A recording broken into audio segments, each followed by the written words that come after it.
20-year-old woman that is admitted to the ER. She is alert to self with some confusion. She is lethargic and complaining of a severe headache with some nausea. She hasn't eaten or drank much since she fell 3 days ago. Her skin is very dry and her urine is dark yellow.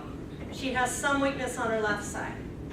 Her vitals are heart rate is 105, respirations are 24, temperature is 99.9, and blood pressure is 180/98. Are those normal? No. Okay. What additional assessment findings do you expect to note during your assessment when you...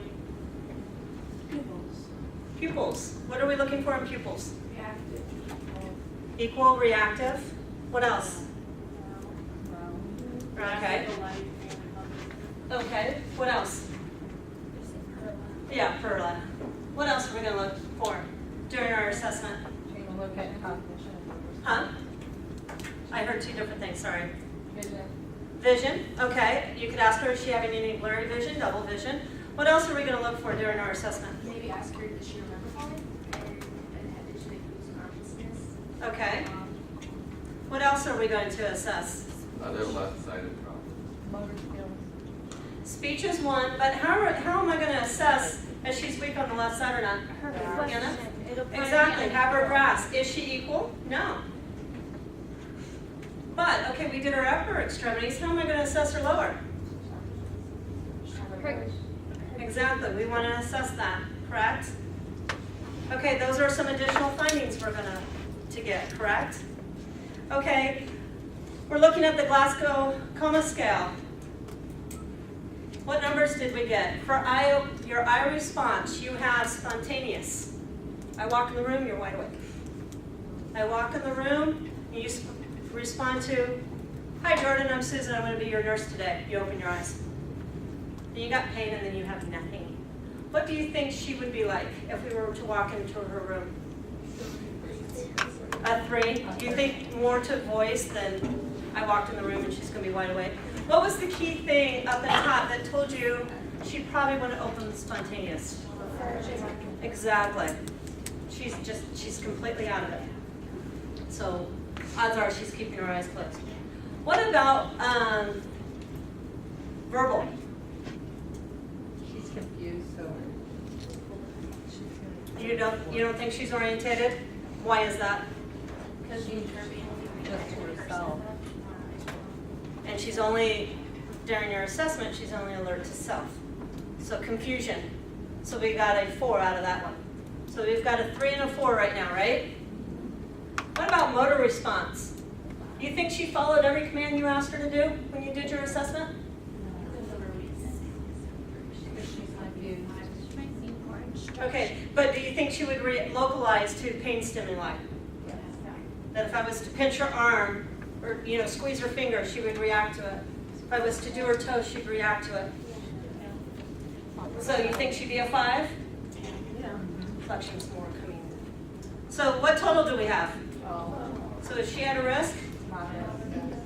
Exactly. She's got some intracranial regulation problem going on. Do we all agree? Okay. What labs and testing do you anticipate that the doctor's going to order, and why are we doing this? They get an MRI. CBC? CMP? Why do we want to order these labs?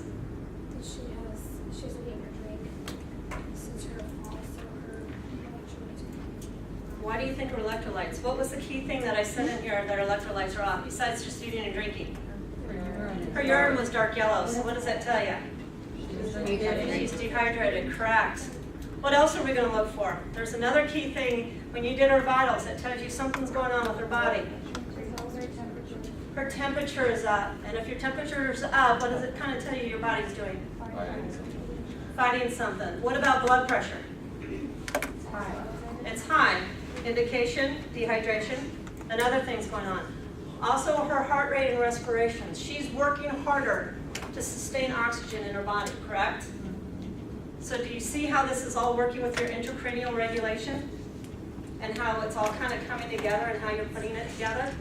What tests might we do? What diagnostic testing? Now that we've got our labs, what diagnostic testing might we do? MRI. CT. Usually it's going to be a CT first. And stuff to see what's going on. And if they decide they need to do more, then they'll order the MRI. All right. Identify some appropriate nursing interventions for this patient. With just the information you have, what are some interventions that we might want to do? Seizure precautions. Huh? I heard from the back. Seizure precautions. Seizure precautions. Why? If she might have a seizure. Because you're suspecting that she's got something going on. Yeah. And those seizure precautions would be what? Padded, oxygen and suction at bedside. Bed rails up. Can you have all 4 bed rails up? Yeah. Can you have 3 up? Okay.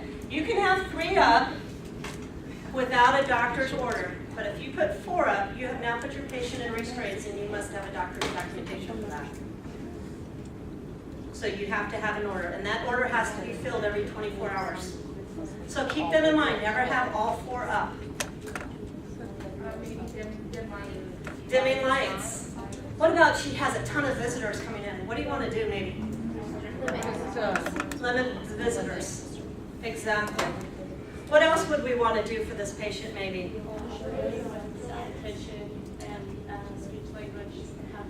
Exactly. Maybe get speech in because she's kind of out of it. Dietary, you know, we already know she hasn't eaten or drink. Would we want to start an IV on her? Yes. Maybe? Why? She's showing signs of dehydration too. Get an IV going, get the fluids in because she might not be able to take orally right now. So we need to do that. What kind of meds might we give her? Okay. What else might we give her? Okay.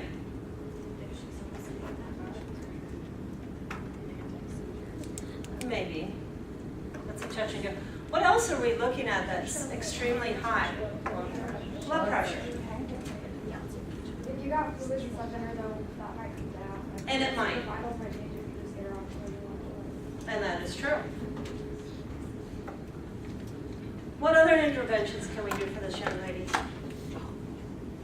Is she, would you say standard fall precautions, enhanced fall precautions maybe? I would say she's a high fall risk, wouldn't you guys? Okay, she history of a fall, but what else kills me? Lethargic and Weakness on the left side. weakness on the left side. So maybe bed alarm, sit stand alarm, everybody gate belt. Maybe not walking her to the bathroom, bedside commode, bedpan. Would this patient be having stroke? She could be, absolutely. But we need to wait for all our diagnostic tests to come in and figure out what's going on. And your CT is going to tell you that. You know, it could just be she's severely dehydrated and everything else. You can go from one extreme to the other. And then, what other interventions can we do for this young lady? Anybody got something different that we haven't talked about? Positioning. Maintain airway. Good. Monitor eye signs. What about vital signs and neural checks? How often do you think we should do them on her? 2 hours. 2 hours? I would say about 2 hours would be good until we know exactly, you know, if CT's showing anything, just so we can get on those changes. Manage her bowels. Yeah. I mean, we know her urine's dark yellow. Did we ask her when's the last time she had a bowel movement?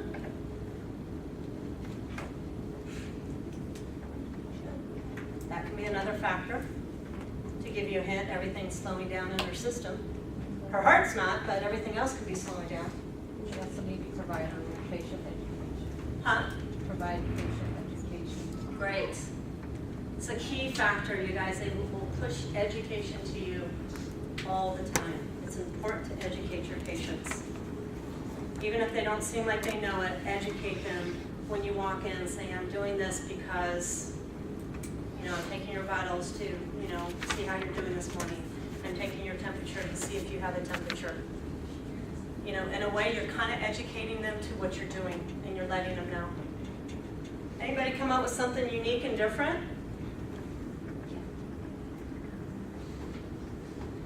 To have her battle.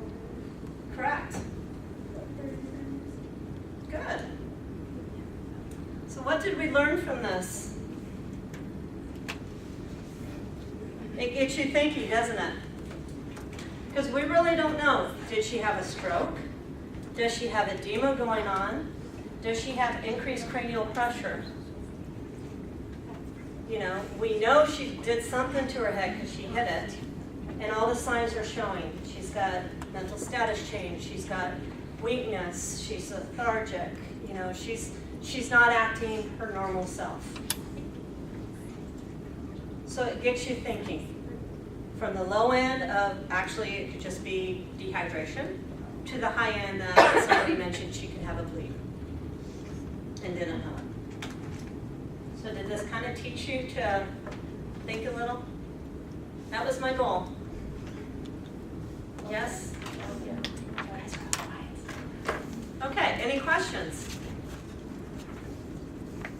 that you feel I didn't cover or you want covered?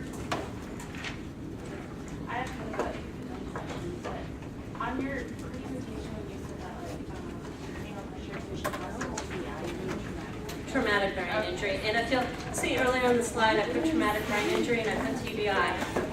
Now you guys, Janine uploaded a quiz I also put on. It's 5 questions. It's a 10-point quiz. Please everyone take that for me. I need to get statistical data from it. Actually, go ahead and do it before you leave. Oh yeah, that'd be great if you could do Because it it now. closes at 1. The password is all lowercase ICR.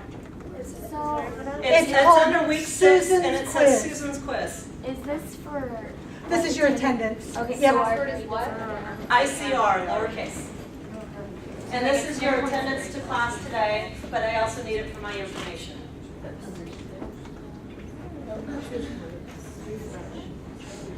Okay? Thank you. Nice job.